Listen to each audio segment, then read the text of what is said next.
republic for which it stands, one nation, under God, indivisible, with liberty and justice for all. All right, welcome everyone. We have 5 of 7 counselors present tonight. We have some lovely department heads here to tell us all about their budgets this year. We're all very excited. And but before we get to that, we're going to start with our consent agenda, and that's to approve the minutes from September 27th. Oh, you got an old one. Oh, I do. Thank you.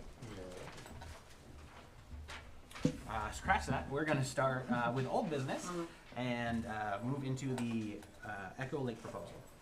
And we'll go ahead and start with our downtown economic director.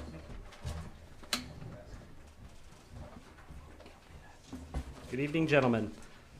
Just to give you short and sweet, we tabled this discussion item for the previous 2 meetings ago because we wanted EPA to actually officially sign off on it, make sure that the grant's good, the bid proposal's good, and EPA has agreed that this bid modification is acceptable, so you can award the bid tonight.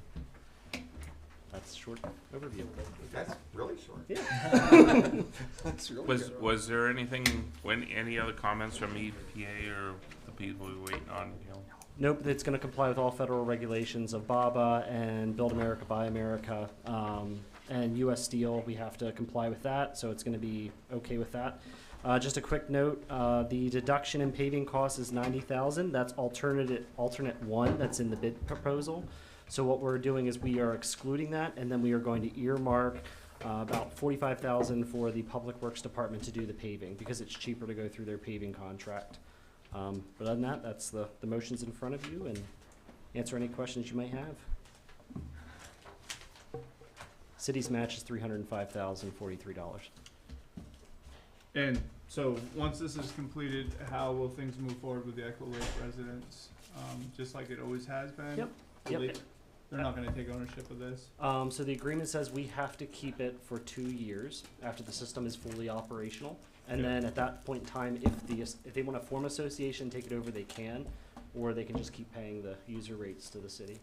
Is there any interest on the water and sewer district's part to take it over once? Not at this time. They have a lot of projects on their hands. Yep.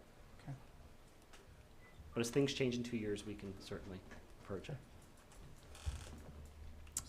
Any other comments from the city council? All right. With that being said, I would entertain a motion. Mr. Chairman, I move to approve the bid by McGillen Incorporated in the amount of $925,500, which excludes alternative 1 from the bid award, and further moves that the City Public Works Department be approved to pave Echo Lake Road in the amount of $45,000 be paid for by the city's solid waste reserve account. Second. Motion by Kevin, second by Craig. Any further discussion? All those in favor? Opposed? That is 7-0. Moving on to our new business tonight, we have a real estate tax abatement, and we'll go ahead and start with the city manager. The Haley's, let me see, get the names right. Here, pull this up.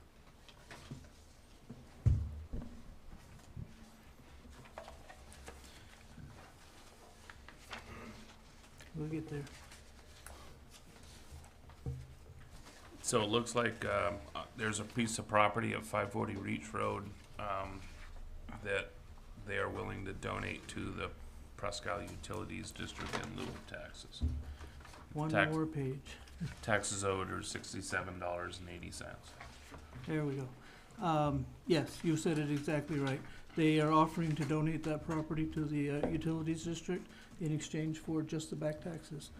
It has been through the process here and everybody's in favor, and our attorney has worked on it as well. Excellent. Any questions from the city council on this property? Well, Mr. Chairman, just another comment that this is basically an abutter. It is the utilities district, and it's a pretty small lot. Well, actually, it's 7 acres. But How do you get that tax rate? that's called grandfathering, I think. That goes back a ways. I got one of those. Yep. It was also not a parcel that would be very easily developed, and it had some impairments there. So we account for that. Any more questions or comments from the city council? Seeing none, I would entertain a motion. Mr. Chairman, I would move that we abate the 2023 property taxes for Paul and Charlotte Hallett at 540 Reach Road in the amount of $67.80, and the property be donated to the Presque Utilities District. Motion by Craig, for a second. Second. Second by Gary. And any further discussion? All those in favor? 7-0. Okay. Move right along tonight into our budget workshop. Thank you all again for joining us tonight, taking time out of your day to come here and tell us all about your departments. We do appreciate it. And we'll get started right away with maybe a little intro from Louis, if you don't mind, kind of introducing the budget, and then we'll move right into assessing. Sure. Well, everybody has the booklet. All the departments have their budgets set. Martin has done the city manager's review, made any adjustments he deemed necessary, and we're at the point where the department heads are all here to discuss any questions you may have. So, that's Okay. excellent. So, Louis, it looks like assessing's up first, so why don't you keep going? How about that? Yep. The assessing department budget stayed relatively the same. In the expense side, we reduced a couple of lines, one based on the fact that we have the lease cars now. That's a savings to us in our maintenance side of that. Our mileage stayed the same. Aside from that, I think our department stayed flat for the most part. On the revenue side, we did reduce the revenue a little bit through the regional assessing based on the fact that a couple of the bigger towns we were dealing with have their own assessors now and are using theirs. So they took real good advantage of that grant money and had someone training while we were doing it for them, and got someone in place to carry on. So aside from that, I think we're going to continue on with most everybody we have in 2024. Okay. So, in our paperwork, that's a net decrease of $21,250, is that right? Yep. Okay. Thank you, Louis. Any questions about assessing for tonight? Louis, with your, I mean, you have limited time and resources. Do you think that it's worth continuing with the regional assessing for kind of what it's costing you in time versus what it's benefiting the city? So we have extra help because of it. Our revenues opposed to our costs on that are nearly double. So, there is excess revenue coming back. We've known all along that we're stretched thin. We could use more time allotted to the third person. Overall, the program's been very successful from our perspective and from the places we've been providing services to. The bigger piece is getting our foot in the door on the regional work that we're trying to do throughout the different departments. It's been a positive thing for them and us in that respect. And the last piece is they will struggle if we pull the carpet out from under them, is what it boils down to, because there are not people to fill those spots. Okay. Definitely a council decision. From my perspective, we're just as willing as we ever were to continue it on, but we'd respect any decision you made. So, on that topic, and to piggyback on what Mike said, are we still doing the same number of communities right now that we did like year one? Can you give us a brief rundown? So, same number, yes, but same size, no. So Fort Kent, we traded for Amity. There's a major difference between the two. Saint Agat, Saint Agat would be the second one that we don't have. We didn't trade them for anybody, and the third one is Eagle Lake. And we just found Eagle Lake difficult to work with, and we walked away on that one. So except for maybe Fort Kent is one of the larger towns, we're doing the same number that we did year one. Yep.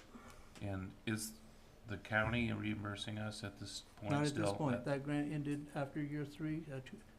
This year is our first year on our own 2 feet. On our own? Yep, yep. So, Craig, this is something you would probably ask, but are we subsidizing the other communities? Yeah, well, Right? right, sure. And that's the piece I have to manage. So we've priced them according to what we had done the first 3 years. We're going to analyze that again at the end of this year. There is a possibility that we're going to increase on some of them, but we also, based on this year, can decrease on 1 or 2. So it's a matter of paying attention and pricing accordingly. If we do that well, we're not subsidizing, nor are they. And you've got enough data now in the last few years to figure out where you should be or going into 24. Yeah, so the one thing we know is this market is still active. It's slowed down a little bit, but there's been more activity in those 3 years than there should be going forward. We think it's gonna continue to slow down in number of sales that we have to deal with, so. Excellent. Thank you, Louis. Any other questions? Okay. So I just to recap, so then the budget ask is about $5,000 more?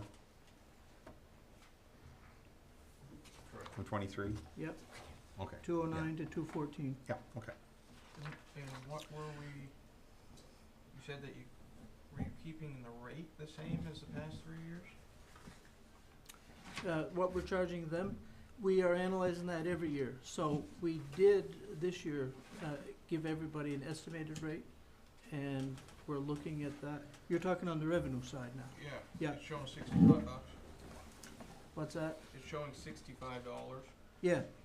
Oh, that rate, the hourly rate. Yeah. We haven't discussed doing anything different. I guess there is gonna be some increases to the employees. But has it, during the whole time when the grant was going, were we getting 65 an hour? Better than that. So we decreased our costs? The grant was a set amount that we were able to work down over a 3-year period for the full amount. But there was no upfront analysis of what our costs were gonna be. So those first 3 years, we made out very well, is the bottom line there. So I guess the only question that this begs, I don't know, is that if you calculate the number of hours that are associated with the outside entities, and you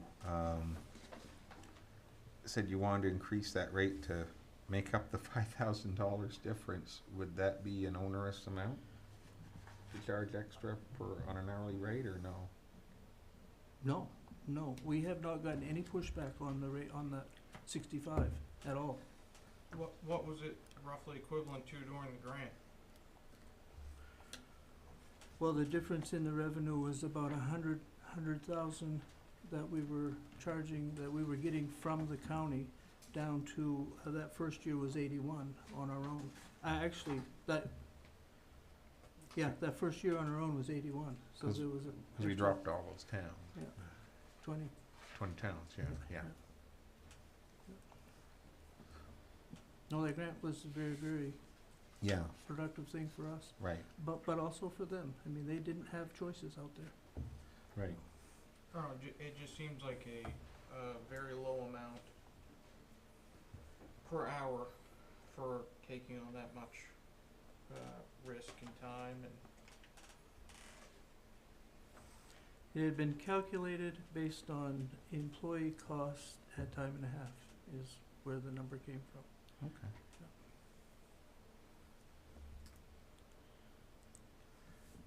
Okay, well, I guess the only thing I would potentially, as a number, not that we're gonna adjust it, or maybe we would, I don't know, but maybe if we had a calculation of if it's at 65 for this calculation, what would the number be to bring the expense budget to the 209? So we're flat, I guess, is it? Well, you'd be Take the- $5. You're about 1,000 billable hours and you're $5,000 off. I didn't see the hours, I guess I was looking. So, and we are missing that piece in here, and that's not a full-time slot either. I would have to look at the towns and the hours we're billing them for to give you a solid answer on that. I don't think it's 1,000. Right. Yeah. But where I'm going with that is we're taking risk. What if they all of a sudden get done? We're on the hook for that. And I guess I haven't looked at the other departments, but you know, when we're charging out rates for renting the form and stuff, I mean, is that an equivalent markup, quote unquote? You know, what incentive do we have to really do this at our cost and keep the headache? Well, I don't think we're doing, are we really, I mean, we're billing it out at time and a half, but we're, That's right. so we're not really doing it at our cost. So- We're paying a regular salary. That extra position, I only have the salary amount. That extra position is in the budget.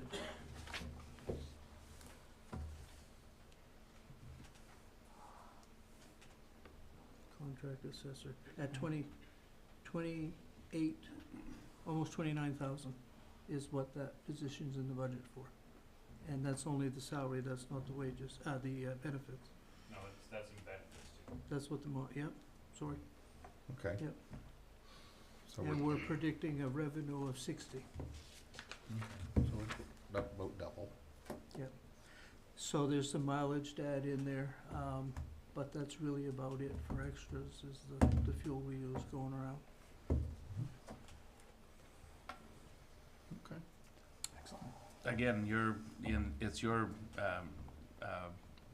you know, your expertise. If you feel like you're not overstressed and we're doing a good job, promoted a concept of regionalization several years back. We're gonna try to continue that where we can. This is one of the things that communities can sort of agree on is regional assessing, and we're providing a decent service at probably, to Doug's point, maybe a slightly below market rate, but that's good for those towns. Not hurting us, not costing us money, we're not subsidizing it, so we should leave it the way it is. I will just add that I know a couple of individuals who are providing the assessing services too on their own businesses, and they are using our rate now. They were less, and they're now up to our rate, so. Thank you. Any other questions or comments? Okay, thank you, Louis. We appreciate it, and we'll move right along to economic and community development. Welcome, Galen. Come on up, and we'll get started. Glad to be at the podium. And not to interrupt, I apologize right off, but that's going to start on page 44 for everyone. All right, so the Department of Economic Community Development handles a lot of other tasks for expanding the tax base locally, business retention efforts. Your financing is through our department, promotion efforts, research analysis, market trends. What we're looking at the budget here, which I think is a good narrative, as I shared with you at the last council meeting, is that your permit revenues have offset the salaries of all economic development staff as part of our team. And so you'll notice in our budget that our expenses are actually a decrease. If you look at our supplies, equipment, all non-salary items, they're down by $538 compared to 2023.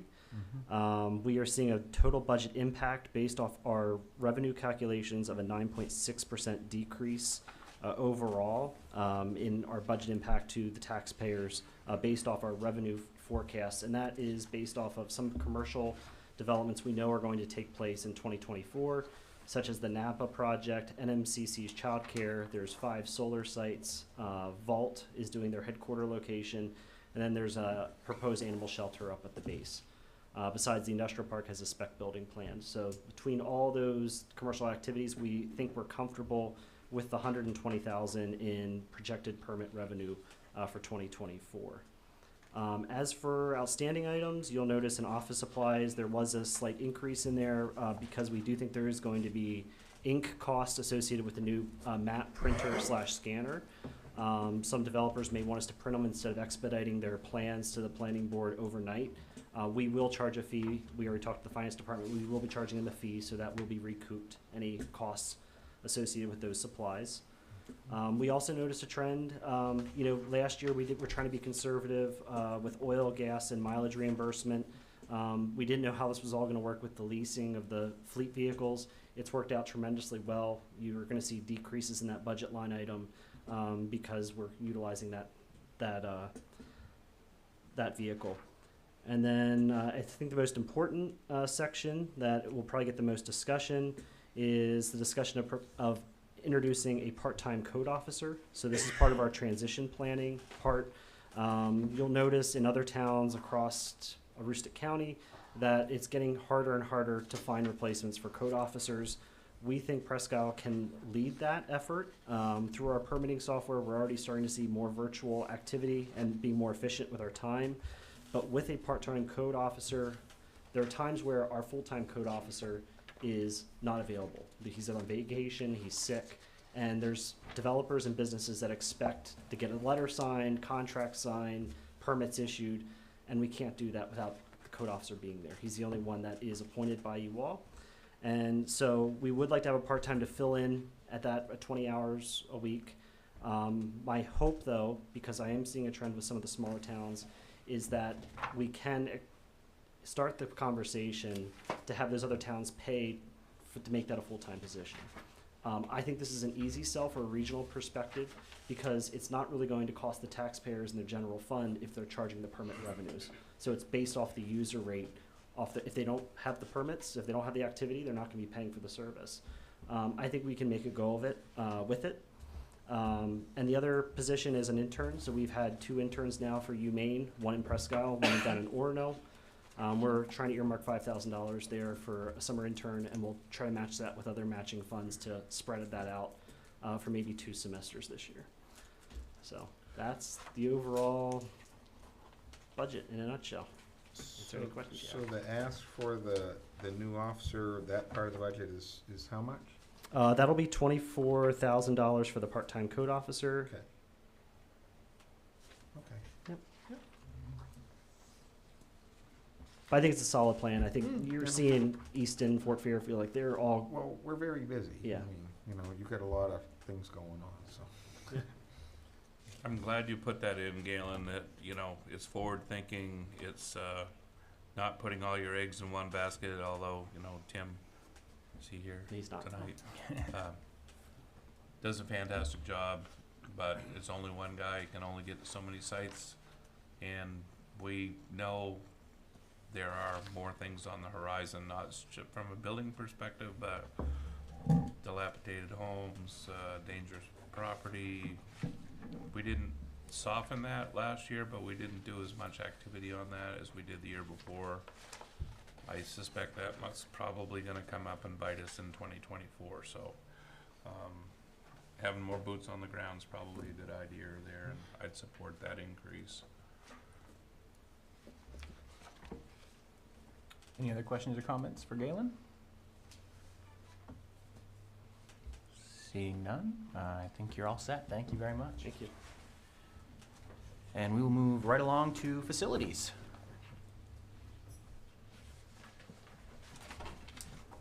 Welcome, Tyler. Hey guys, how's it going?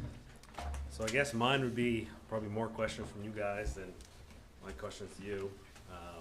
Between Brad, Gene, and myself, this budget's very hard to really tell where we're going to be. We've tried to divide everything as reasonable as possible. Hopefully we haven't missed anything. We look back, all the way back to 2012 I did. We tried to do an average between there. That's how we came up with numbers. What page you on? This would be 70. page 70. Yep, 70 what? 70.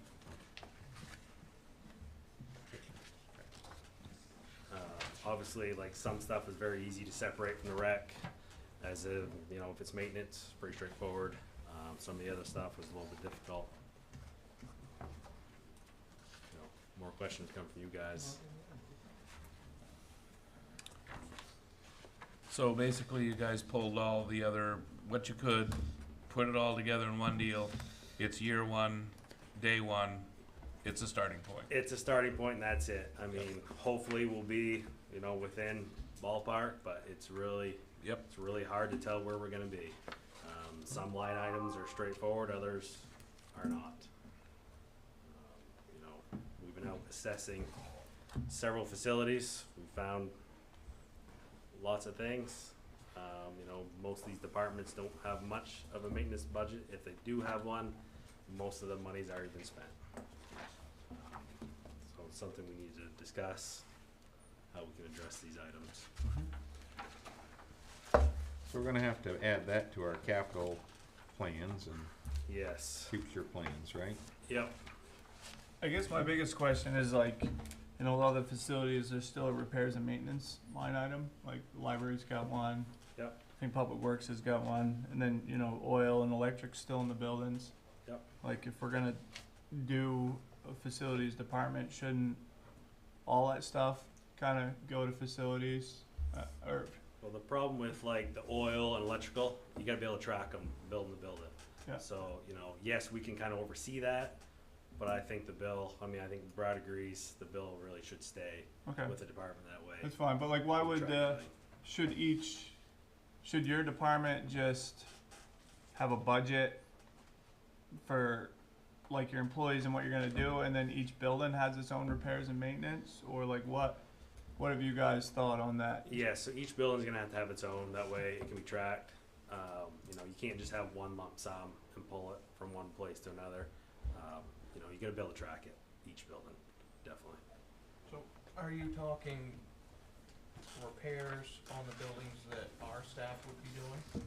Well, like when you, I mean, the library, for instance, has a repairs and maintenance line item that has expenses in it that would be related to facilities. So I'm just trying to understand like how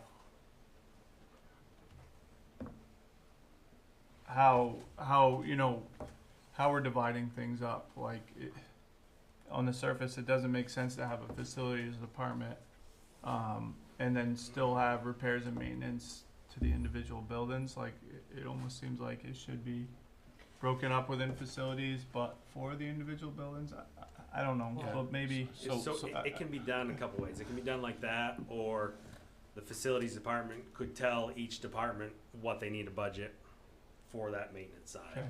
You know what I mean? It just needs to be tracked underneath each individual Yeah. facility. If I can address that specifically, since the library was mentioned, I think I look at that repairs account as being for things that his department isn't going to necessarily conduct, but they would oversee. So for example, if I have a bathroom that's malfunctioning, I would call Tyler, make sure that it's not something we have internal talent to address. And then if he gives the okay and says, call a plumber, then I'm gonna call the plumber, and that's gonna be coded back to my department. So I look at his department as being kind of the overseer to make sure that it isn't something like a clogged toilet and a plumber doesn't need to be called. So I very much consider Tyler to have access to that money and be responsible for that money from my repair account, but he won't necessarily do all of the repairs. Yeah, no, that's fine. I just was trying to understand how it So, was. the intent is that you have staff in certain situations that can repair that without having to outsource. Correct. Do we have, or can we have a way that is tracked?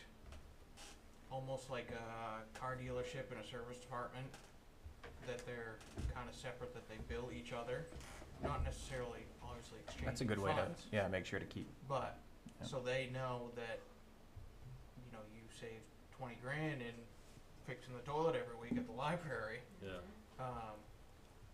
I guess so we can see where you're at, where Correct. You know, my goal is to have, you know, when there's problems like this, one person calling a contractor and dealing with that. Because we get several contractors in buildings, everybody's trying to pick up what the last person did, nobody knows exactly where they left off, it ends up costing more down the road. So if we have consistency of the same person, or even on the maintenance side, the same of our city employees going there, they know the buildings fairly well. You know, that's where some savings are gonna be. How we divide it, you know, that's gonna have to be figured out. Brad's gonna have to help us with that, whatever's easy for tracking per facility. Yeah, you're still gonna allocate it to the Yes. facility. I'm not sure what's easy and hard, but my imagination is on page 70, if you're looking at gas and oil, EO7-02, there should be like 9 buildings under there that all is gas and oil. It's part of his responsibility. It'll still be his responsibility, but it's still gonna be tracked to the library. That's why I say putting it all in subsets below that one line. I'm actually more agreement than Mike that gas and oil for all, or heating oil, for instance, shouldn't be in 7 different places. It should be in one facilities department. And you track it by a detail underneath that line. So, If you go So- back, like if you're looking at history though, you know, if we wanna, you know, like Dana goes back and tries to figure out his budget for next year, he goes back 10 years from now, that's all in within his budget. If we change it now, that screws up that Yep. whole continuity. yep, yeah, it does for 2 or 3 years, and then eventually you have that history all in one place. But if you're gonna have the responsibility and you wanna have the single source, you wanna be the guy that goes through, you know, contracts and RFPs, you gotta have all the costs with it too, I believe. So that's what my thought would be. It's not certainly in there right now. I don't know if this is the appropriate time to move it, but this, like I said, sentence 1 before you even started talking, this is day 1 of a work in progress. This is where we start. But just one voice out of 7 here, I think that we should have subsets underneath each of these things here. But it's still allocated to each department here, gas and oil. Yeah, I don't think, Sonia doesn't need to know about that at the library costs. That's not her thing, Yeah, but that's a it's built- facilities thing. Right, but it's built into the cost of the library, so you can look and say, how much is the library costing us, or whatever building each year, that's allocated to that, just like you'd have an electric bill. I assume electric is in there somehow. I'm trying to think of the actual change that would bring. So let's say we wanted a subset in the budget under this facilities opposed to individual departments. Really, the only change that's going to happen is now it's reported on this page instead of the individual departments page. At least how I see it. Like, it's not going to save us any money. It's not going to, it's going to cost what No. it costs to put oil in. Not saving any money. And so I guess my thought would be, if it's easier for Brad to keep it, then I don't think it From really an accounting changes. standpoint, it's much easier to keep it the way it is. If we would've set up this department for facilities and have subsets through Trio and our accounting software, it's gonna be a nightmare. I Yeah, don't no, do the that's- numbers. I don't do the numbers. I'm fine with that. I just was asking the question because it seemed like there were a few places where it was a little inconsistent. So Yeah, and I think, we've talked about with, him working with these buildings and repairs. We are gonna be in constant communication of, how much does the library have left in repairs? This needs to be done. So So like there's a lot of reporting, a lot of spreadsheets that we do So like, anyway, that he's gonna have access to. yeah. So Brad and I, we talked, and I think like I still need to be able to see the bills. So like electrical on for example, why is the rate jumped up? Do we have a bad motor? All that stuff. I think as long as I can see that, the numbers don't really mean a whole lot to me. However works for Brad, that's fine. As long as I can actually see what's taking place, That's all I really need. Is electric separated by, in like utilities? Each department has their own, Okay, where is that buried into? in each, Like which I'm, one are you looking? like I'm on fire, for example. Yeah, so you can look at It wouldn't be in fire, I think there's a public safety. Yeah. Oh, okay. Yeah. That's why. Okay, well, the only thing I could suggest for that would be to somehow, almost like you're operating your own business there. Yep. Of a way of billing out your time to be able to track that. Excellent. Any other questions or comments for Tyler? All right, thank you very much, appreciate it. Yes, thank you. And we'll go right down into finance, which is on page 50.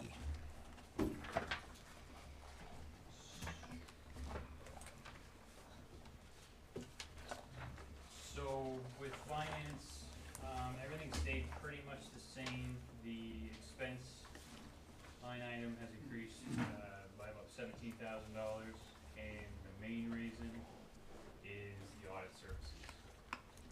With all of the different regulations that we had to do with the FAA and the single audit, the single audit is a whole nother audit basically. So that has increased. That's the reason for that increase. The only other thing would be the salaries, and that just is due to steps. We have like 4 staff, I think, are on the same step, so they Okay. kind of bumps that up. But other than that, it's pretty straightforward. I think you're the department with the least salary increase. Yeah, it's almost 2.5%. Excellent. Any questions for Brad? Thank you, Brad. Okay, moving on to one of our smaller departments, the fire department. Come on up. Yeah, sure. And we're gonna start on page 58. So if we're just looking at the operational budget, basically our budget is pretty much identical to last year. There's been a few very minor increases. I think our total budget is less than $3,000 increase from last year. Our numbers from the EMS are pretty much holding from last year, and those numbers seem to be holding up good, so we're gonna just plug them on in and go again another year to, hopefully we get 2 years of consistency, we'll have a good idea. But we And, think we've hit the magic number. and Daryl, with that, we got the new billing service. Yep. And they're being Phenomenal. more efficient about their collections and their Yep. dealings, and so that's been a bonus to you, right? Yeah, absolutely. So the increase helped us, obviously, with the per capita, put the other communities on the same playing field as we are, as taxpayer. And then our billing services is, I can't give you an exact number, but they're phenomenal. There's definitely been an increase in collections. They're very aggressive. And on top of that, the new schedule that we have, it hasn't happened yet because we still haven't got to a full-time crew, but I predict we're gonna see some transfers once we're into the 6-person crews. The duty crews are gonna start doing transfers, so that number's gonna go up. So we did increase the revenue on that side, because we do believe that it's gonna be up in '24. So on 59, it says, this is on every page, year to date. What was the ending year to date, August or September? This one was August, so 8 months. So 8 months. Okay. So if that trend continues, you're gonna beat last year's revenues. I'm hoping. Yeah. Fingers crossed. Has there been an adjustment? Like, obviously things are getting more expensive. Are you getting reimbursed more for Yeah, so, calls? Cause like I've always seen the number 388 used. Like, Yeah. has that gone up? yeah, they've gone up a very little bit. Maine finally adopted back in April of this year. Was it April of this year, the new Medicare, main care rates to match Medicaid? So we did get a small increase from that, so they matched the federal rate. Before it was like 40% below that. So that's an increase, but I think the The biggest thing we're seeing is this new billing company is on top of it, and they're billing for every penny that's available to us, and they're aggressive. And I think that's what we're seeing the difference in, is we're getting our collections brought back to us. So, and you're showing, EMS runs 2023, 1,969, 22 is 2,069. Yep. You've got budgeted for 2,450. Are you expecting growth, or? So, yeah, so the problem becomes when you do 3,100 calls, not every one of those are payable calls. So I think the 2,400 is a billable call is what we're estimating. Those are the ones we're gonna bill off. That number is gonna be pretty much what we did last year. Last year, we had, what, 1.3 million in revenue or something like that? 1.4. Yeah. Well, Yeah. I don't know. So anytime that we increase our revenue from EMS on the 911 and transfer side, we also gotta remember 4% of that goes back to the billing company. You know, we're billed 4%. So, so number-wise, we're pretty much the same. I think the only difference you're seeing is this is their first year, this is their first full year with our numbers, doing our billing, plus the small increase from the main care. You're on 58, the graph that's got subsidy revenue, is that the capita? So that is yes, that is the capital that you were getting the subsidies from the other communities now, yeah. That number went from 1150, I think, to 65 or 64. Brad, on the revenue, since we were behind with that other service, are these figures accrual or are they as received? As received. Okay, so we could potentially be seeing an artificial high since we're catching up. No, I mean, there wasn't a lot left over that new billing system. I mean, they caught up a lot of the old stuff. Yeah. But, yeah, there was, I can't remember the number, but. Yeah. I think Wasn't that- enough to be concerned, but. No, I don't think this, like, as far as what you budgeted for 2024, I don't think that's an issue at all. What we've seen come on. With going to the 6-person crew, is there any potential to be able to reduce overtime? Because Well- I mean, that's always been necessary, right, with a 4-person crew. Yeah, unfortunately, it still is, because it's not uncommon for us to have 2 ambulances out at the same time and then only got a couple people back or only 1 person back.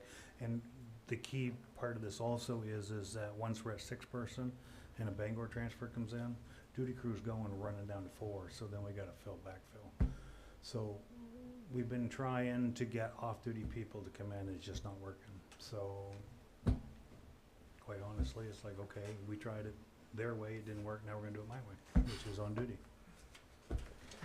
Are you basically predicating the 2024 budget year or calendar year as flat runs from the last 6 months? Yep.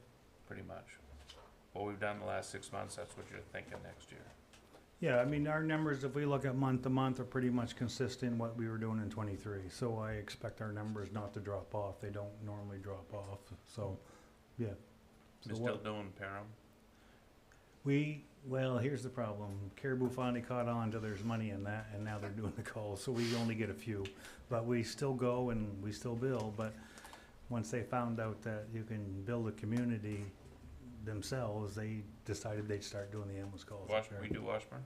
Washburn we're under contract with, so we have contracts with, for the next 3 years with Easton, Westfield, Mapleton, Castle Hill, Chapman, Washburn, Wade. Okay, good. Your transfers, are you the second choice compared to Northern Light? So the problem is that even Northern Light can't handle all of the transfers. I mean, people are waiting 3, 4, 5, 6 days to get out of the hospitals up here. I just did a transfer before I came here. I mean, that's how desperate people are getting and so, so when we start doing them on duty, we're getting calls from A.R. Gould to do theirs, we're getting calls from Holton, we're getting calls from, all over, so, yeah. Yeah, they're out there. If we got the staff, we're gonna do them. So they're maxing out whatever they have. Oh, and they're having a very, very hard time to keep staff on, you know, a lot of people get into EMS not to do just transfers, and so they're having a hard time keeping their staff level, but, yeah. Well, Darryl, I'll get a question on miscellaneous income. Yep. At $8,000, and that's including extrication of vehicle accidents, structure fires being billed to insurance companies. Just those two items right there. I mean, well, you guys are pretty busy all year long, removing people from vehicles and putting out structure fires. When you're billing those insurance companies, So here, how do you come up with, like, how much do you bill an insurance so we company? basically look at, last year we had, I think, 6 working structure fires. So for us, we honestly don't put a lot of time and effort into it because we don't want the homeowner to pay for it. So we will bill the insurance company, they deny it. I honestly don't have time to chase it down. Okay. I really don't. And so we just write it off. Yep. A lot of I will say this, and it's something that we should have a conversation with down the road, is there's a company called Recovery Services who actually take care these projects on motor vehicle accidents, hazmat calls, structure fires, and they bill and they get 5 or 6% of whatever we collect, which we should probably look at doing because at least they're going to be more aggressive because there's money in it for them. So, but personally, in the department, we don't have time to chase them down. Yeah. So our EMS billing doesn't do that, or won't? No, they strictly do EMS. Yeah. Yeah, I would say that would definitely be something we wanna look into, I would think Okay. at least. I'll Explore, get yeah. you the information Yeah, for the please next do. council meeting and you can look at it. Great. Thank you. It just All right. seems like, there's possibilities, some revenue there. Yep. That's just, So I will tell you this, we used to build the insurance company and we get the money, no problem. More and more departments have figured this out, and I'm not saying we invented it, by no means, but a lot more departments are doing it, so insurance companies now are kind of digging their heels in. But this company, they put the effort and the time into it, and they follow the policies, and they look at the whatever their insurance things are, and they're pretty good about it. So I know, I believe Fort Fairfield is using them now, so it's something we should seriously look at. Any other questions? Okay, thank you very much. Next up, we have general government, and that is on page 77.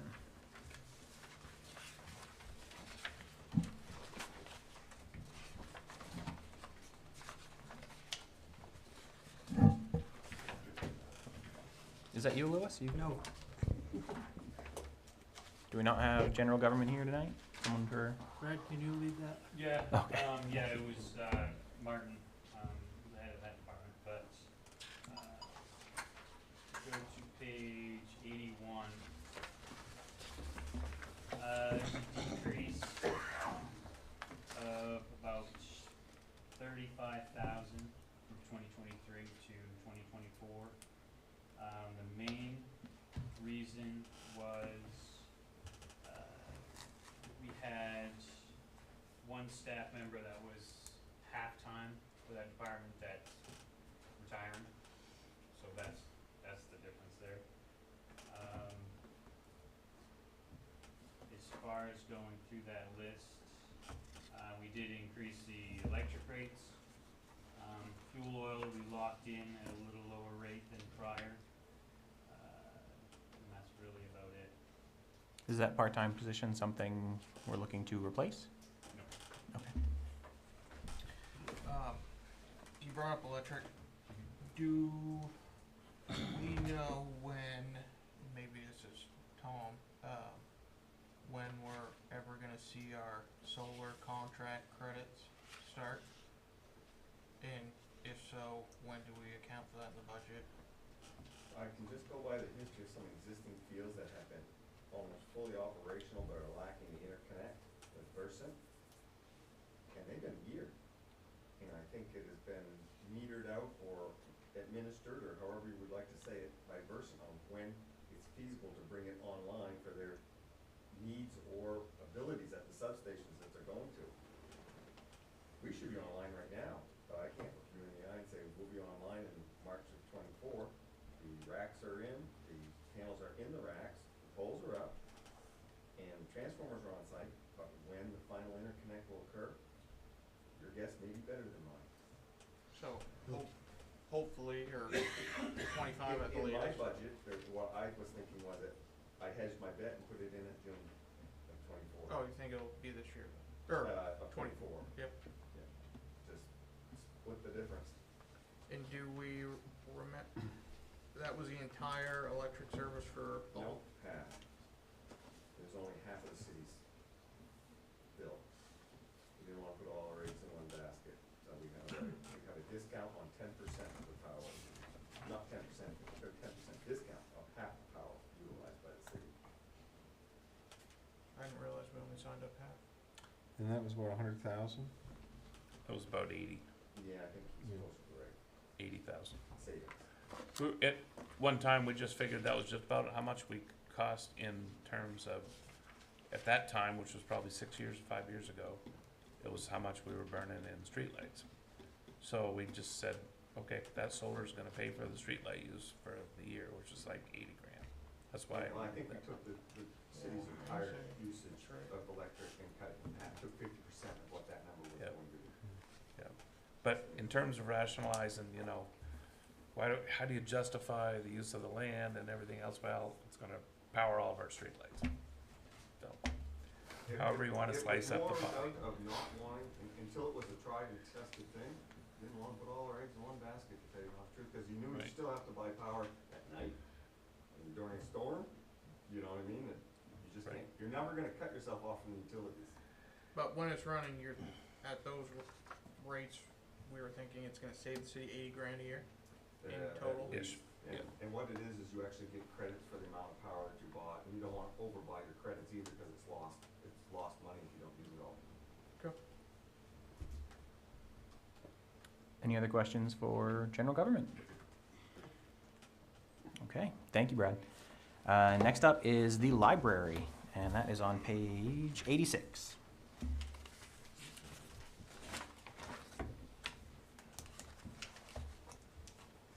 Good evening. So the budget that you have in front of you I've held the line as much as I can. Salaries and utilities, if they go up, I don't have a whole lot of control over that, but it represents a 2.78% increase overall. And just a few statistics for you. Walk-ins for 2022, and we expect this to be a higher number. The people that walked through the door, 30,798 people. Items checked out, 37,334. And the current number of patrons, that's their up-to-date library card, 3,499. So it's still a very, very busy place. Most of our revenue comes from fingerprinting, from passport applications, some room rentals, and we hope to expand our fingerprinting service going into 2024. Any questions? Getting an increase in MS-81 people since that change? I'm Yes, yes. In fact, all of university, all of daycares, there's been a massive number of people coming for fingerprints. And when you figure that you have to travel, almost 3 hours to get a fingerprint, that's significant. So. Well, I was going off that there's no charge for, The library card, yeah. or the library usage. Oh, what was your Sorry. question? No, it's okay. Have you seen the amount that you were thinking that would now be coming, or is it giving We've- you any? We've seen an concerns uptick or- for sure. And teachers are thrilled. And what has also happened as a happy byproduct is that teachers are now bringing their entire classrooms. And that's, to see second graders running through the library is kind of a cool thing. So hard to quantify that, but your support in getting the MSAD1 staff and teachers a library card has made an impact and a positive one. This is probably just nitpicky, but postage is up double because of the increase in the passports, which is great, but it doesn't seem like there's a doubling of any revenue item. So if postage is going up, then we should have more revenue coming in.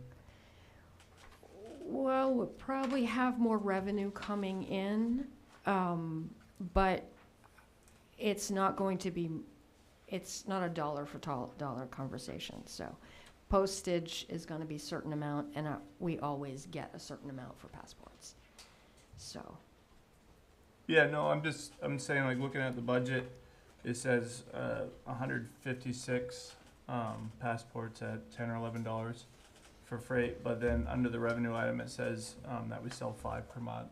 So. Oh, we anticipate an uptick in that. Okay. Yes. It just doesn't seem like it's budgeted in the revenue. Yeah. Yeah.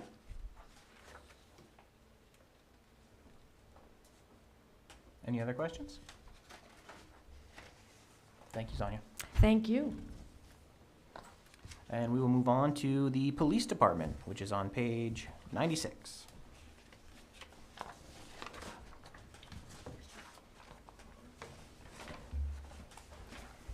Good evening. How are you tonight? I'm good. It's Good. not on the agenda, but I actually have two, and I'll do them both, is the police and the public safety. Perfect. They're separate, budget accounts. Just so everyone knows, when we get to public safety, that'll be on page 157. So I believe you have the,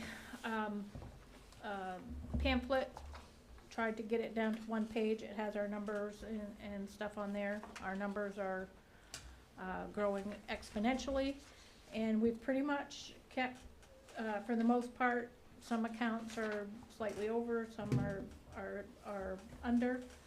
So you'll see our major one, that is over is in training and travel. I believe it's not going to be, that high of a percentage, because we based this on what we had already spent this year, and we do have a grant that we're getting half of that back, and that includes the ones we sent to the academy. So academy cadets, we pay $3,000, that's their tuition, that covers room and meals. All the trainers are volunteers, but, so of that, we're showing, I think this was the end of July, an overage of $8,231. I believe that's what we've spent. We will not spend any more for subsequent trainings. But I can tell you that as long as we are sending people to the academy, that's gonna be higher. Because there's certain things that we have, there's particular things by state law that we have to send them with that we wouldn't normally be purchasing. Like inert pepper spray, an excess amount of ammunition, which has gone up quite a bit. So for the most part, everything's level. That's the one account that I see that has gone up, and like I said, I don't believe it's truly, when we get to the end of the year, I don't believe it's gonna be that much. And we will recoup half of the amount we spend through a state grant. Lori, you didn't say it, but are we fully staffed right now? All the chairs are full, right? Today? Seats, Yes, but, right. yes. Yep, so. Today, yes, but we won't be. And this budget is, assuming that we'll be fully staffed for 24. Correct, Right. correct. And, in addition to that, with the wages, we have asked for, in the police, side, we have budgeted or asked for a second detective. That's really depending on who fills that. The numbers are there, so, I say CAC report, such a child advocacy report, that's for basically sexual assaults. We've done, our detective did 6 of those in a week, about a month ago. So, we had, overnight, we had upwards of a dozen motor vehicle burglaries. So, I mean, all of those things, the detective usually does the felonies. He's actually right now at computer training, so we're trying to get him into like computer forensics, which will definitely help out. We're not relying on the state. We can, I mean, and that's, we're in a technological age that we need to be doing that. So that is in the police budget, is that second detective's position. And then when we get to public safety, we're asking for a fifth dispatcher just because of her calls.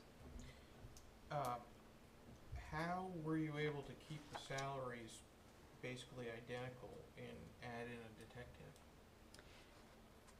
Not complaining, but. Well, like I said, it depends on, I think, when I go, it depends on the years of service. So we actually save money when we promoted to sergeants.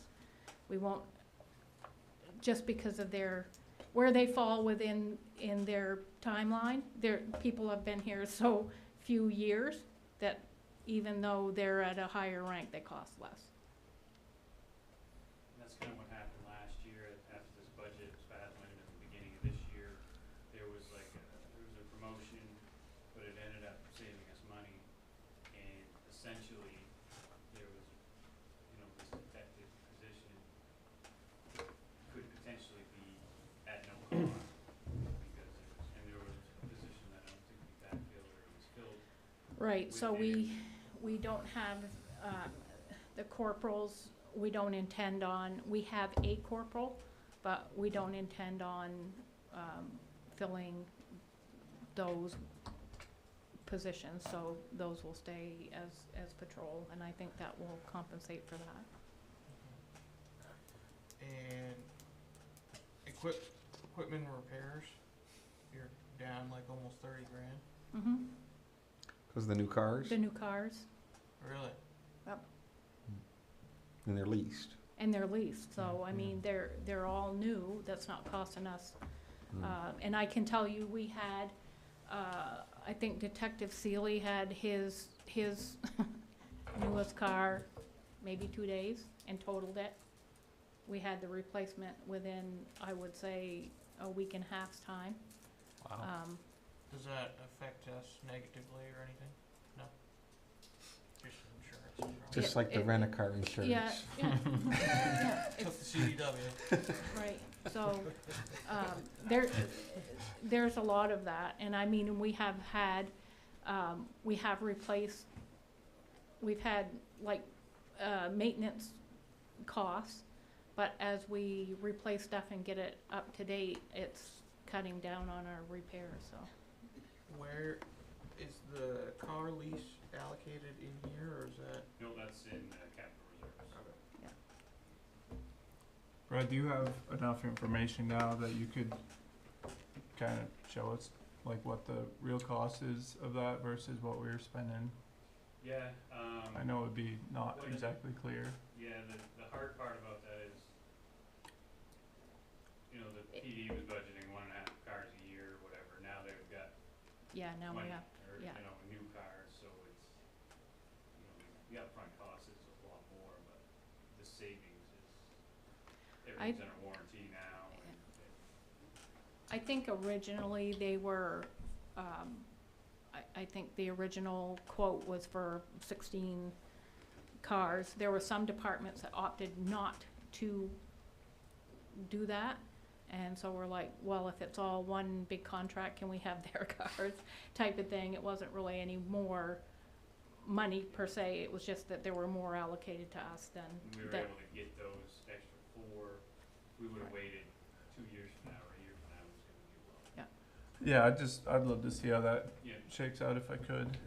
I think their original estimate, I don't know if it was a lot of return right off the bat, but I wanna say, they said in the first 4 or 5 years, it was close Yeah, to 400,000. you get the major savings as far as your lease payment versus if you were buying the vehicles in the second go-round. So after the 3 years, that's where the savings, when you're turning that car in, getting the next Right. one, that's where you make up. And I That's don't where think, the lease work. and they have taken all but one of our older cars, so whatever we get revenue, if you will, or trade-in value of that is applied to the next leasing. Are we at a point where everyone has a car? Mm-hmm. Yeah. Everyone has one, and I believe we have one that we can use for training and travel. And if it's something that's based on policy, we have a policy for people if they're, if they're not certified yet going to training. Sometimes we'll call and see if the city's vehicle is available, so. Lori, I just make an observation too. It seems like a lot of them are discreetly marked or borderline unmarked. Mhm. I don't know what the right amount of visibly marked versus lightly marked, but I think it's probably good for the community that most of them are clearly marked as opposed to.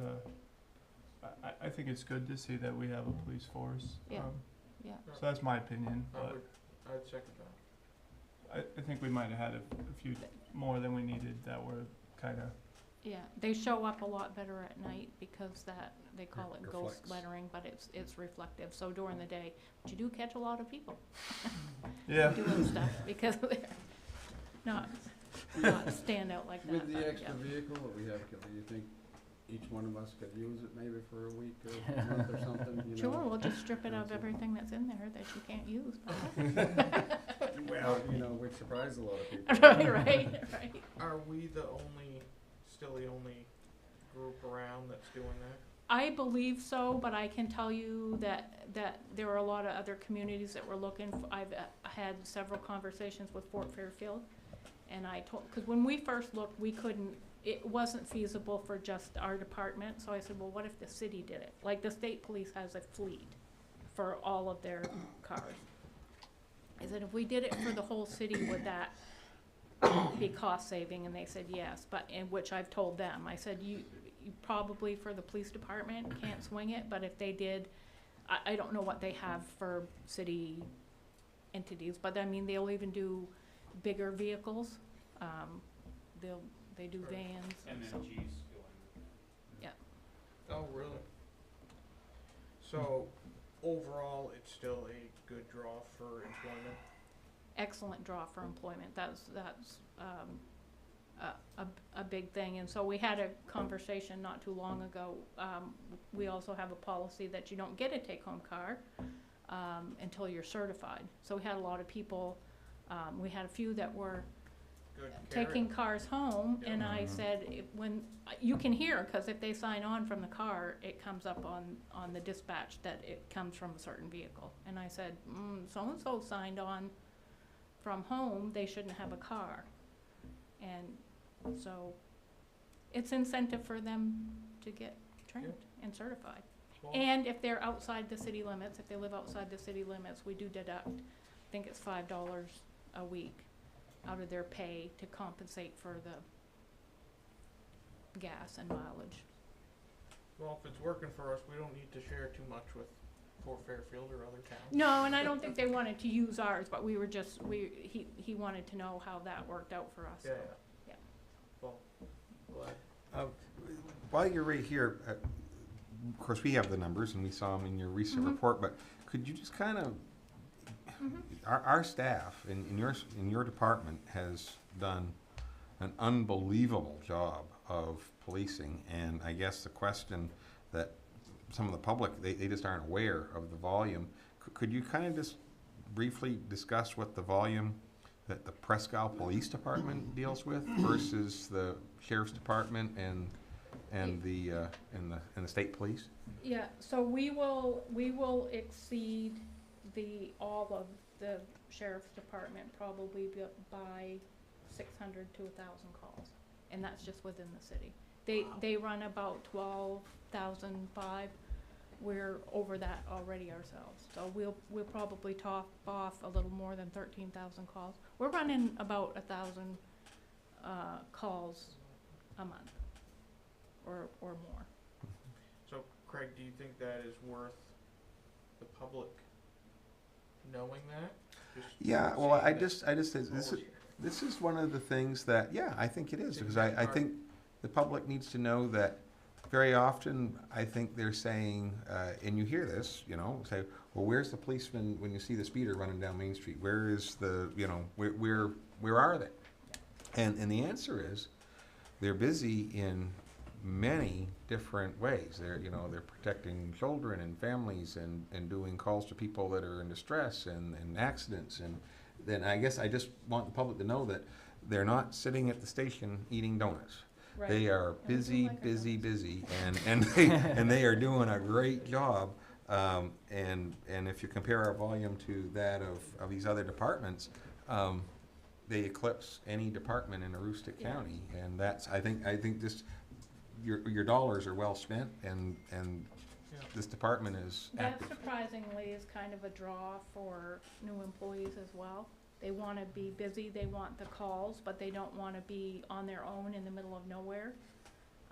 So they like the fact that, you know, there's at least one other person that's available for backup, and they like to be busy, and they like the amount of calls, but they don't wanna necessarily be by themselves. Mhm.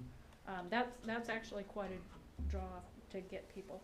Our 2023 end of year projections is we will be up 61% in patrol call volume, 98% in detective calls, and up 64% in arrests.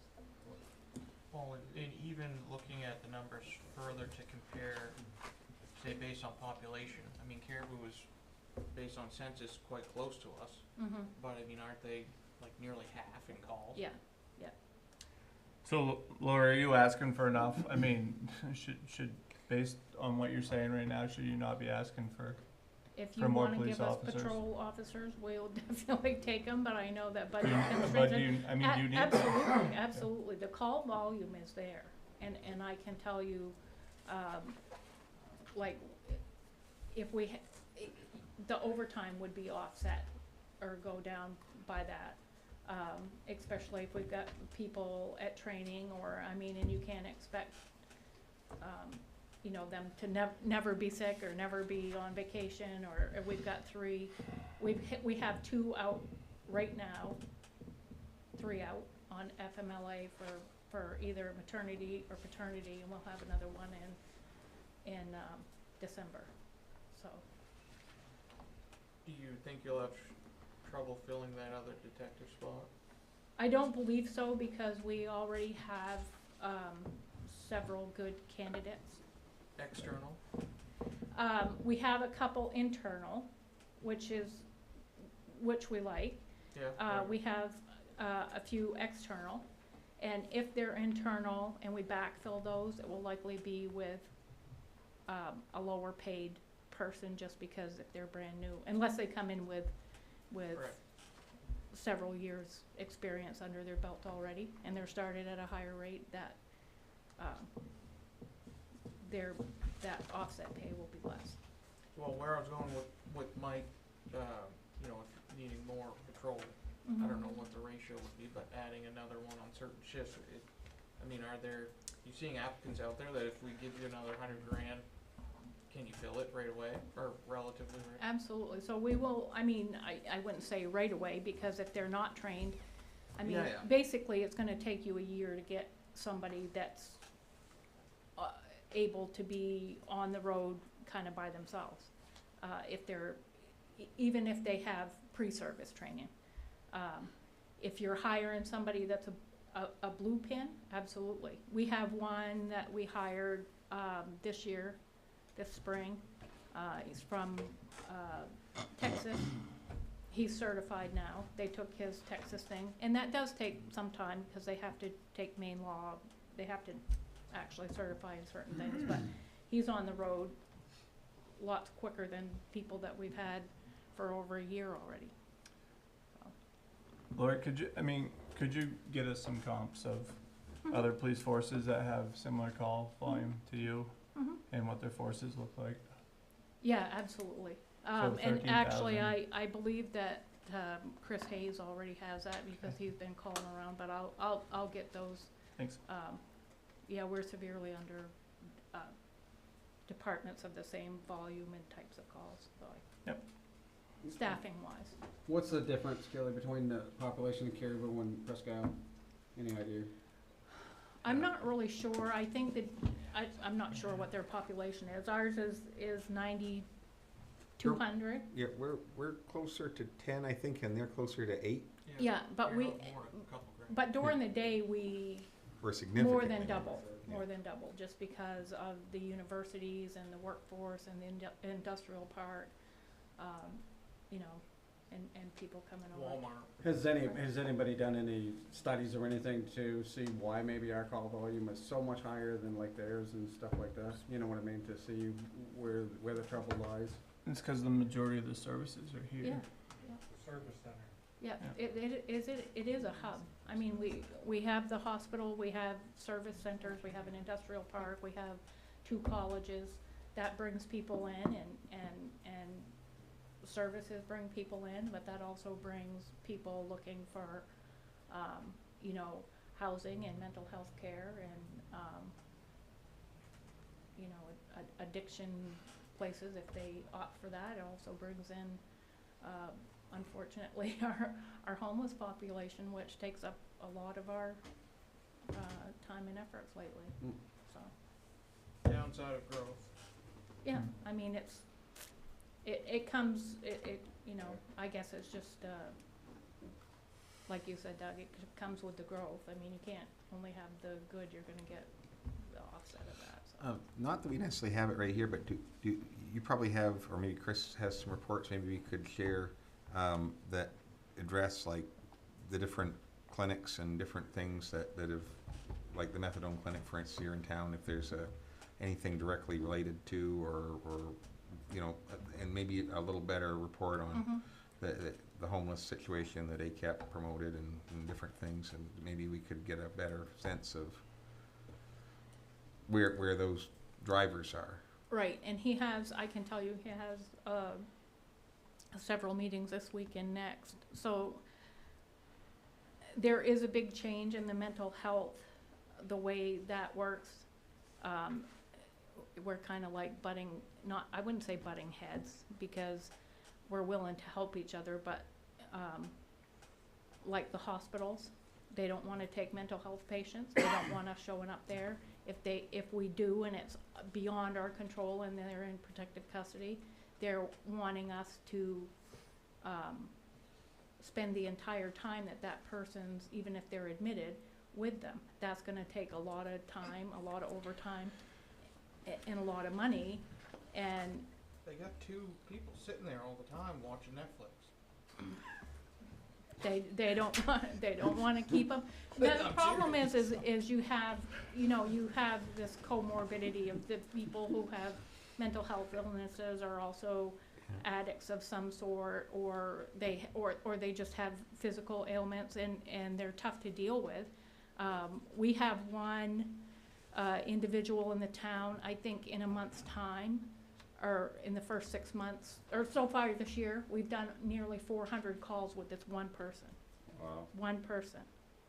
Never, never, never, if we take the person into protective custody within, they either refuse to take them, or within an hour they're on the street.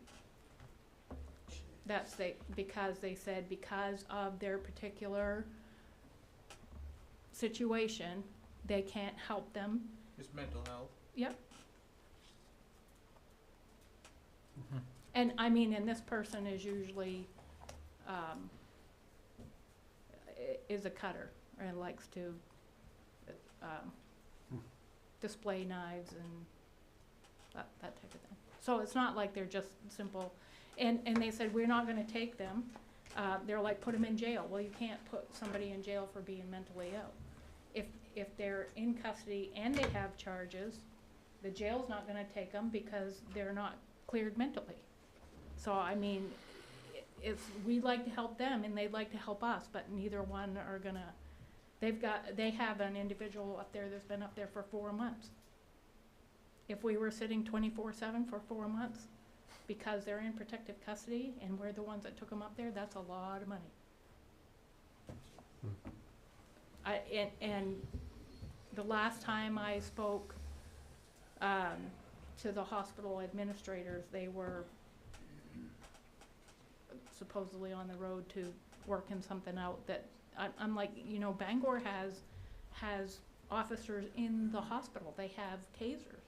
Why can't you do this here? You're the same, it's all Northern Lights. Well, we're working on that. Well, that's gone nowhere. Their own officers, you mean?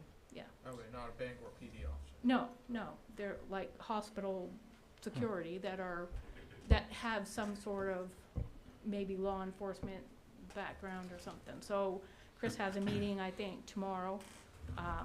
He says, I don't know how it's gonna go, but he says we're probably will just tell each other what we can and can't do. But so that really drives a lot of our calls and how we're able to mitigate some of them. Some of them it's just respond, and there's really no way to fix it. What is there, you think there's a big enough demand for, you know, maybe a facility for So, that type of situation? Yes, and ACAP, I believe ACAP was talking about they want to get a residential facility that can house people. Yeah, that would. But they don't have, the same thing, they don't have the staffing available to house people who might be harmful to themselves or something like that. So, yeah, I mean, if you had a facility that you could house all those people and it was staffed, you would fill it pretty quickly. I think people don't understand the numbers. Yeah. So. Well, thank you very much for that, Lori. Any other questions for budget for the police? And we'll move right on to public safety. So public safety, And same thing. that's on 157 Oh. for everyone. So, that's pretty flat. The only, difference, again, that we asked for that would, potentially be more in wages, but I believe it would offset the overtime, quite a bit, is for a 5th dispatcher. And that's just because we dispatch, for police, fire, and the EMS. That would cut down on those, like they have short days that are 8 hours. They generally, right now, are staying all 12 hours, that's overtime. So are you, is that in this budget for the 5th dispatcher? Mhm. Okay, so that's why we're at 2,000, Yes. okay, gotcha. Great. And and another offset for having that dispatcher, it wouldn't completely eliminate an officer being on desk, but a lot of times, instead of paying overtime, and we have an extra officer on duty, that officer is sitting desk or covering desk, so we're not paying that overtime, that would put them back, you know, out on patrol. Yeah. You got 4 dispatchers now. Yes. If this gets approved and you advertise, do you feel like you can have someone training and going by January, February, or is it more like 2nd quarter? No, those we can fill. I think the last time that we had 2 open dispatcher positions, I think we had 360 applicants. And that's a week's training. Oh, so that's Okay. gonna go quick. Yeah. 360. Yeah, that's pretty great. Nice. Wow. Oh. Any other questions for public safety building? Yes. Well, great. Awesome. Thank you very much, Lori. Thanks, Lori. And we'll move on to public works.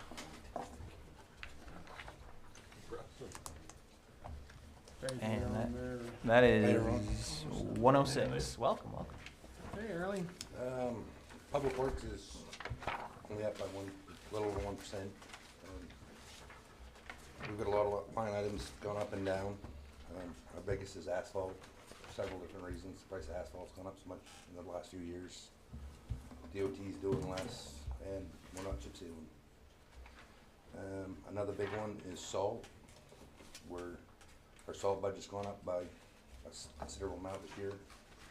We're trying to use more salt and less sand. This year we figured it was 700 ton of salt would replace 2,500 ton of sand.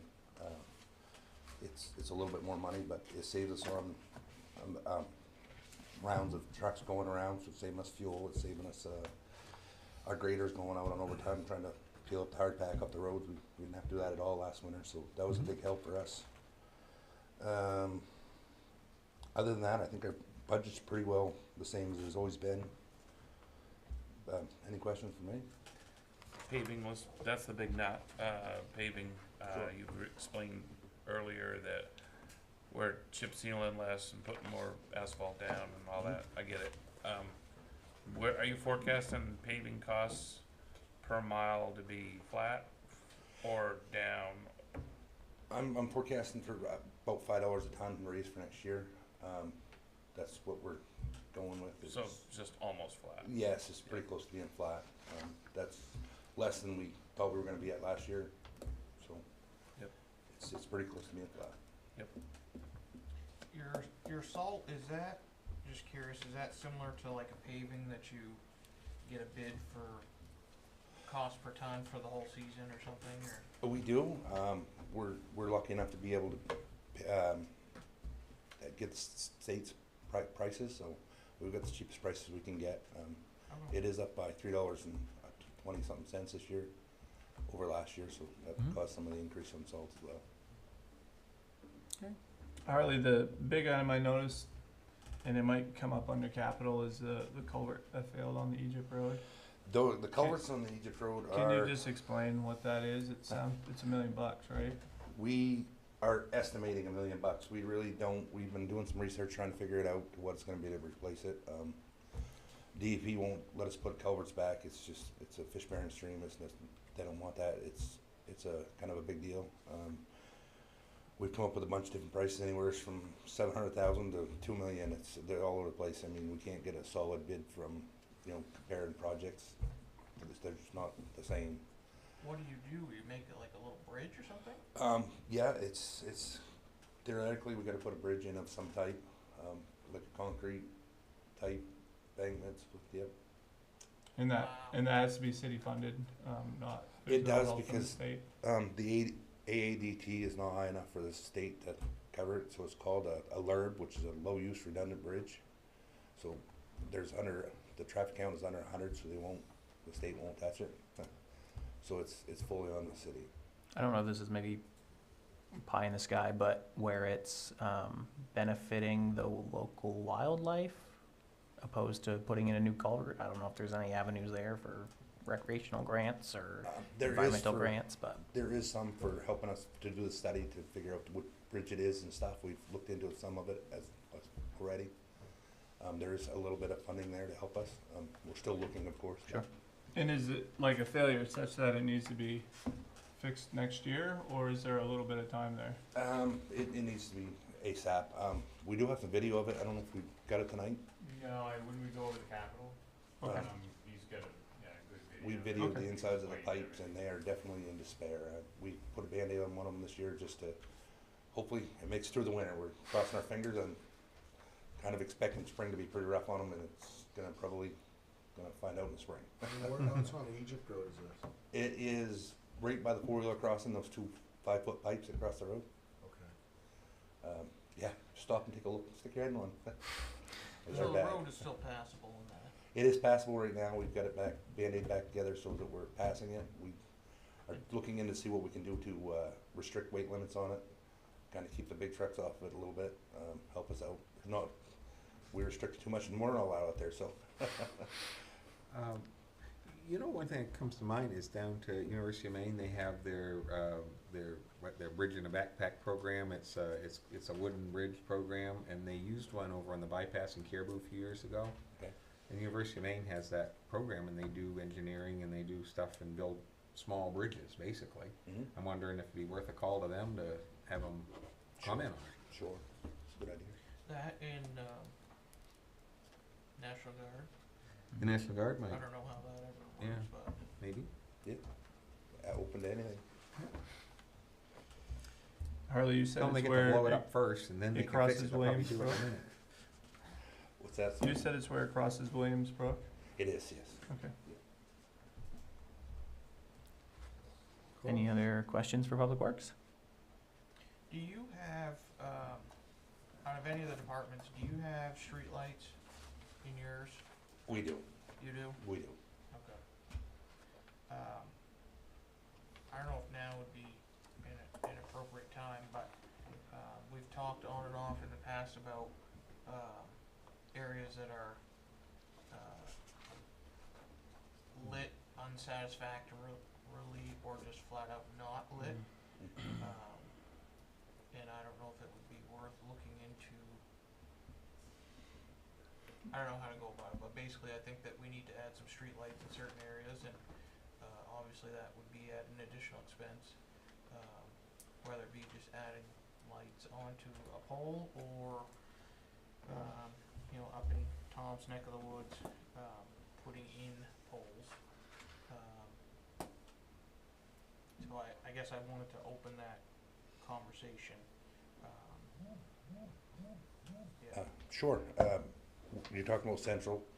We are looking into what it would cost to place poles up there. There are currently no poles. So you're getting some quotes or something already? We're gonna need poles, and we think we can may be able to tie into the power of the directory that's already there, so hopefully that's cost saving to us. We've got a couple entities looking into, you know, estimates as to what it's gonna take to do this.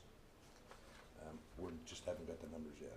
Do they ever have solar stuff, or does that cost ever save compared to, because obviously you would have to excavate and dig for power.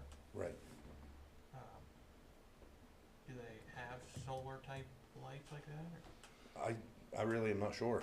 I would have to look into it. I guess I've never really thought about a solar street light, I guess. I'll have to look into it. I think the problem with that, Doug, is runtime. You can't get some kind of solar system that you might get 3 or 4 hours worth of use out of, so maybe if dusk comes at 8 o'clock that night, you get it till midnight, but I don't think they've got the technology to get it through the evening. So it was a couple of years ago, but when we did Mary's Mile, we priced out solar as well. And it was 6 hours runtime. That was a problem. We just didn't have the storage capacity. It's not very improved in a few years, but. That Mary's Mile's all underground. Was that her preference, or? Most likely, I mean, it's aesthetics, basically. I would assume up there you wouldn't necessarily need that. And is that a fair cost savings running above? I would assume, yeah. Scott, is there any concerns? I've heard there's concerns that a plane is gonna try and land there. Concerned that the poles are too high or something. The lights? Yeah. Yeah, no, if the lights are properly installed, that should be fine. What about height? More than likely, the height will be fine.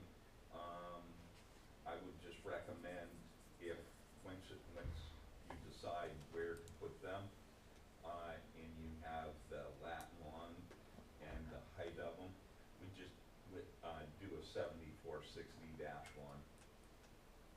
But I don't anticipate that that's gonna be. Anywhere up on Should the we road? employ C3PO or R2D2 to do that? Are you saying you don't have a concern for anywhere up on the park? Excuse me? There's no concern for height anywhere up on the industrial park? Oh, well, there's probably no concern for a light pole. Okay. Yeah. 35 feet isn't a problem, 80 feet is. Well, yeah. But I mean, to give you an example, I went up to middle school soccer game the other night, and Dark. yeah. And honestly, that's a lot higher than Central Drive. And there's some engineering involved as far as it, you'd have to have it called dark sky, is that the correct terminology, where you have just the down shining, then you can't have an up glaring light, there's a lot that, because of FAA. Okay. I think that's mostly to keep the aliens from. That's what it is, yeah, Well, thank you, yeah. I don't know if that would be something that would be put into the operating budget, or is that capital? It'd be capital, the monthly cost of the utility or the streetlights are in operating, but. Okay, and we have a rough figure what that would be per pole. Yeah, we have our,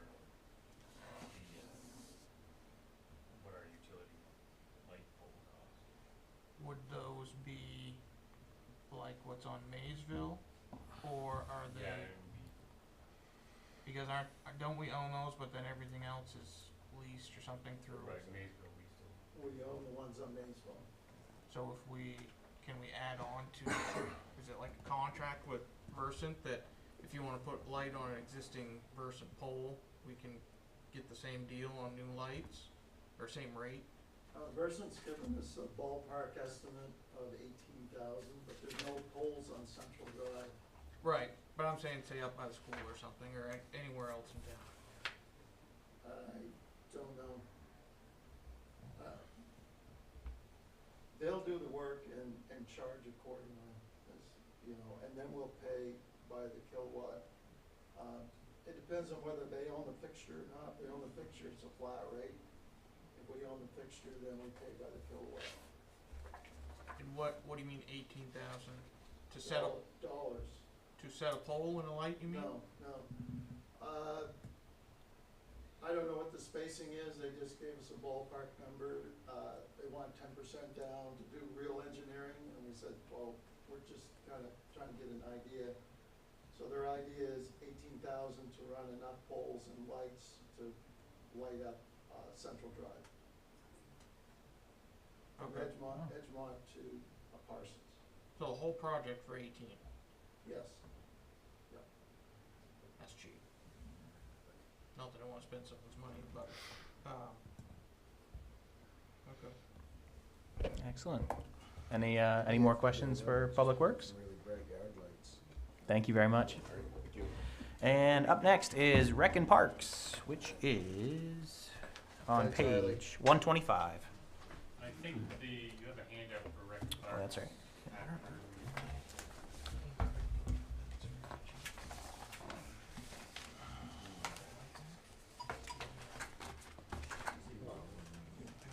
Welcome. Good evening. So our budget's a little different from years past. Again, with the facilities management side of things coming out of there. Worked with Tyler and Brad to kind of figure out how to divvy everything up and pull stuff out and move it around to different departments. But I mean, overall, if you look at it, it's decreased all kinds of places. So I think we're looking pretty good. But yeah, so I'm open to any questions that you might have. So you're down about $500,000,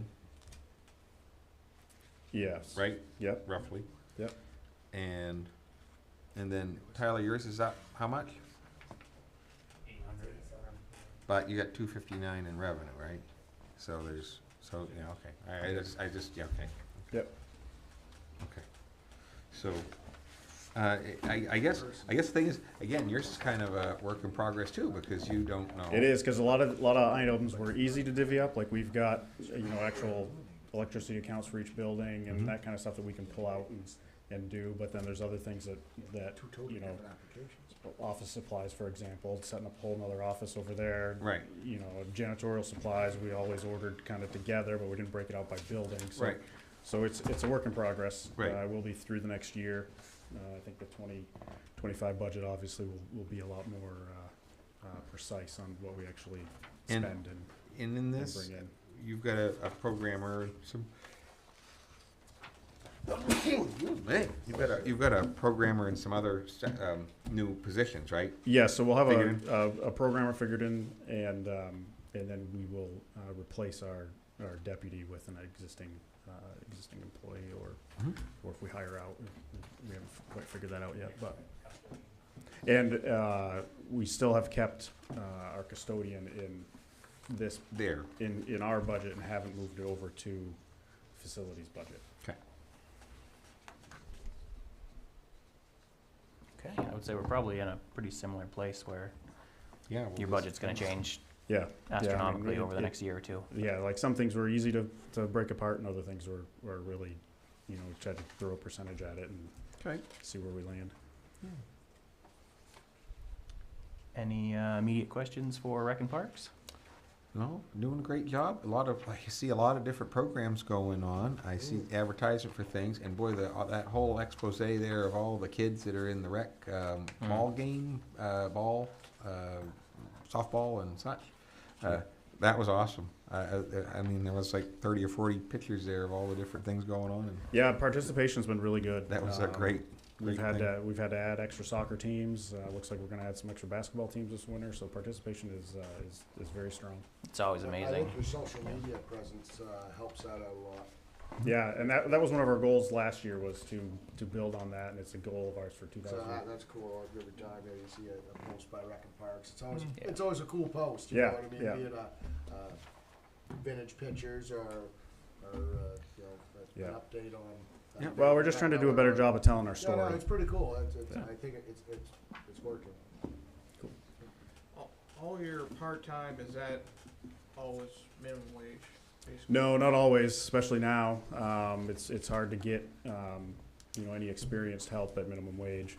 A lot of our high school students are minimum wage, but a lot of our older staff or experienced staff aren't necessarily hired in at minimum wage. You have a lot of like returning.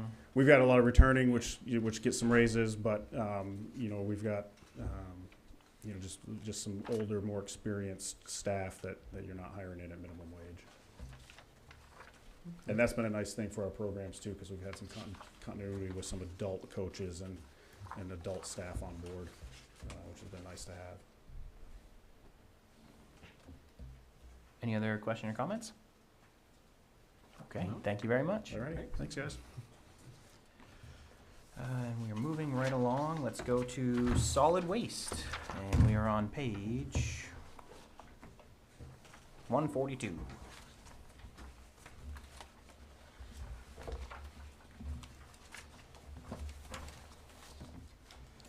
Good evening, council.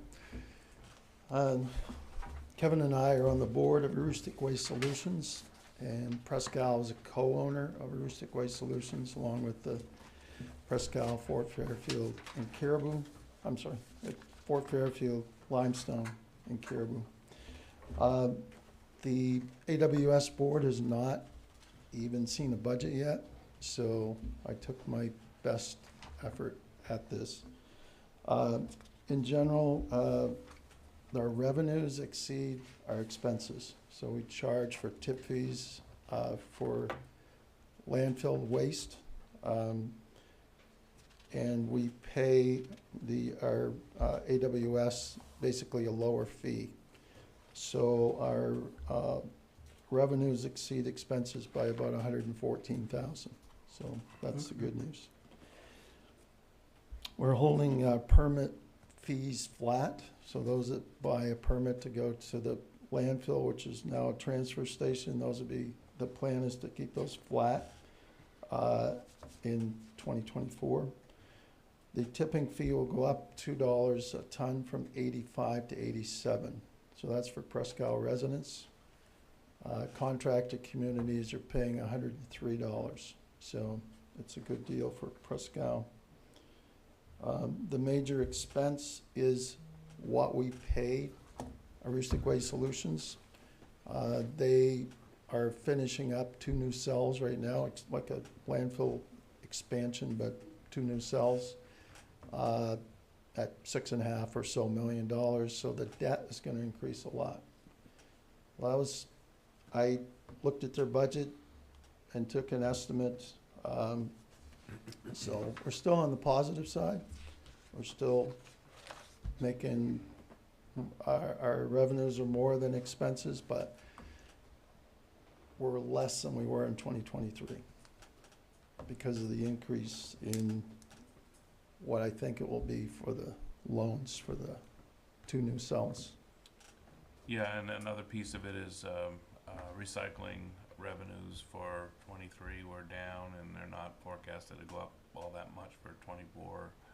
So that's impacting AWS's revenue stream, which impacts the owner communities, and we're one of them. So good news is that the construction of that cell is never going to be cheaper. It's a cost that you kick the can down the road, and it's gonna cost you more tomorrow than it's gonna build than it will today, and that project's 93% completed right now. So the good news is that AWS that has these two facilities has future capacity in for the next, 100+ years. Both over there on the Strickland Road on, it's not the Strickland, Murphy. Murphy Road, and what we have here at the Lathrop facility, so. Right. That's it. Excellent. Any questions, comments? All set. Thank you very much. Thanks. And our last item for tonight is the Industrial Council, which is page 148. Move the table. Good evening, Council. Thanks for putting me last. Just joking, Tom. We love to hear from Tom. Well, what would you folks like to know? I'll just put it in a nutshell, I guess, to you. I think you all are fairly familiar that we do a very reasonable budget where Ruth does a tremendous job of accounting for every paperclip, literally. But what we have for this year is we're looking for about a 23,000%, $23,000. Oh, good. 23,000%, yeah, right. About Okay. $23,000 increase for 2024. And the majority of that lies in three areas. One is just to stay with our wages. We used about a 3% increase for our wages, which is only 4 of us, so we feel pretty top heavy, but our operation is a very transparent one. It's all in our line items. There's nothing in other areas, whether it be our fuel, whether it be our debt, whatever it is. So that's the major portion of it. The next portion is utilities. While we have less buildings that we have to maintain, the cost to maintain those buildings has gone up, as everybody knows. Most of that is in fuel, and the large ticket item there is actually electric. That's where the major increases occurred. Just have to go off projections. Didn't project a large increase for 2024, but that actually accounts for a fair portion of this budget.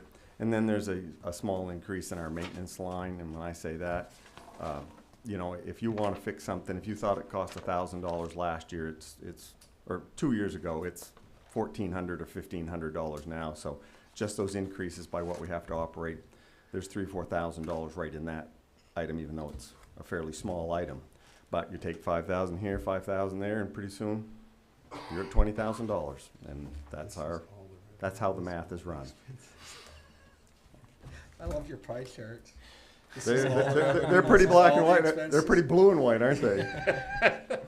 I would say our department is the only one who, the way we're set up as being quasi-municipal, we do account for all our debt in all our numbers.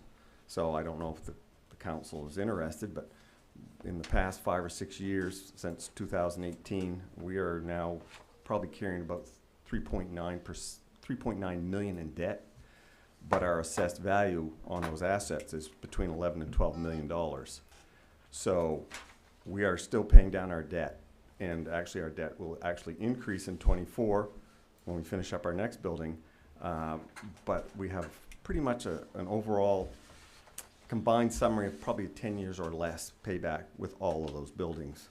So it feels like good business management, even though quite literally you're out of money.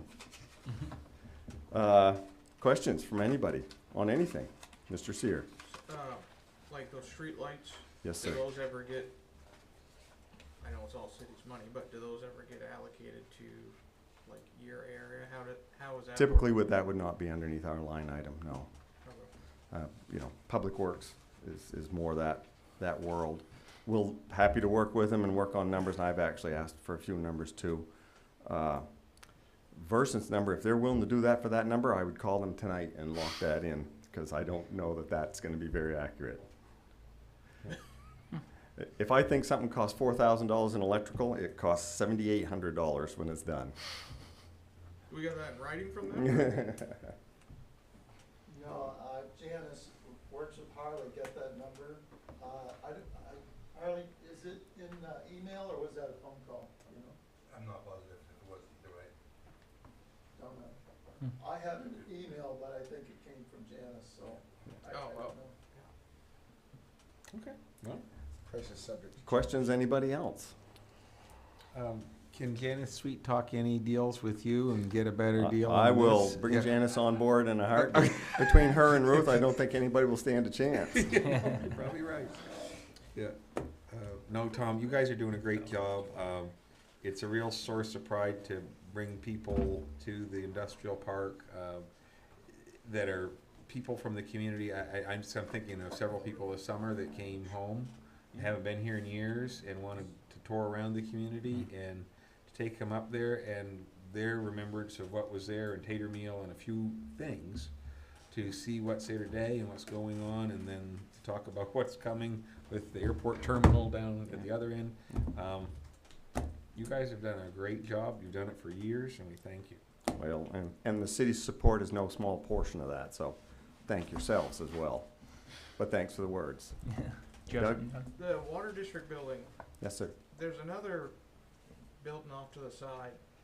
Is that theirs too? No, that is the city of Presque Isles. That's where, It's got that the is same leased, drive, but it's they got a share a different- common drive, but the lease splits the drive in half. Okay. That is by Northeast Packaging, Yeah. leased that from the city of Presque Isle. That's the second building we had built, I think 2019 was the build on that one. Northeast Packaging is using that? They lease it. Okay. Yep. That was leased before it was finished. I did a little quick list, and this maybe doesn't pertinent, but I'd like to throw it out. Out of that debt, that's 5 buildings. That would be the Acme Monaco building, the Nepco building you just spoke of, a Coke building that they moved into, the remodel inside of Sputnik, and now our spec building. And in all honesty, we believe we may have our spec building spoken for before it's done too. Wow. But we can't afford to build any more. And just to explain to everyone, you know, you see a revenue of 1.175 million, and then expenses of 461. So the net total is 713, and then that goes on to pay the different debt bills. Correct. And then a capital appropriation that Tom asked for to do upkeep on the buildings. What I would push for to the council is that the industrial council is doing a lot of good things. They're adding jobs, they're building buildings, they're managing the property well. I think if they can break even, meaning they're not asking for any money from the city, but they're also not giving any back to the city, I think that's fair for their organization, but it's not what we've always done, so. No, it isn't. Mr. Clark, when he had the position, did a marvelous job of building reserves to be able to work with. Since I've been on my spending spree. You've done a good job of spending it. And I've done a better job spending it, yes. And we've done a lot of good business decisions using money from this project or this sale to build another project. But that, of course, has built the debt from less than $1 million to just short of $4 million.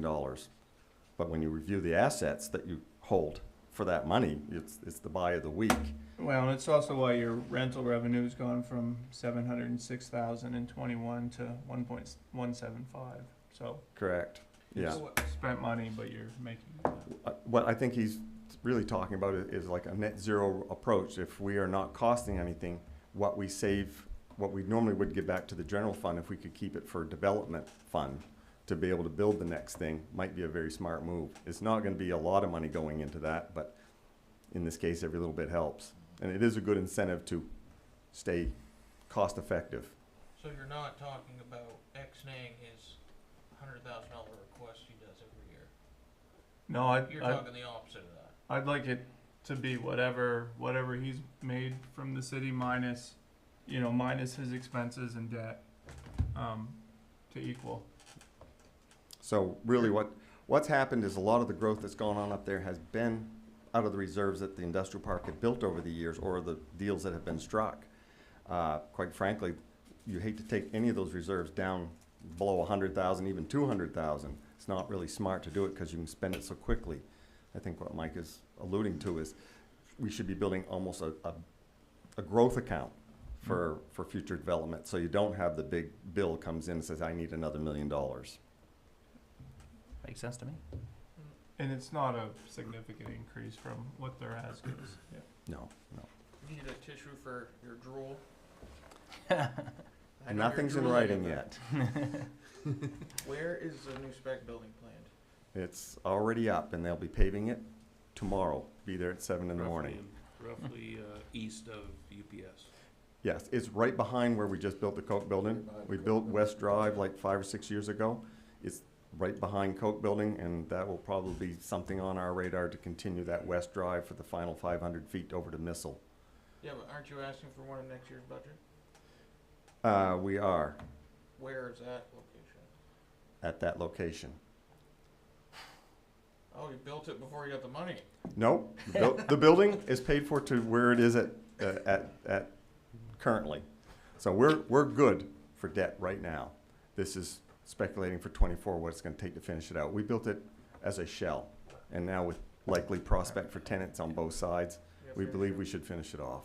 No finished floor, no doors. Yeah. Now we're being pushed to do that now. Well, thank you very much. Do we have any other questions before we adjourn for the night? Oh, that's great. Very good, thank you, gentlemen. Well, if that's it, then I would entertain a motion to adjourn. So move. All right, and thank you very much for coming tonight. Thank you for all the presentations, and we have our next, Louis, do you have the date of our next meeting? November 7th, did you say? First. November 1st. All right, thank you all very much, and have a great night. Usually it's in the end, we do all the budget stuff, and the CIP's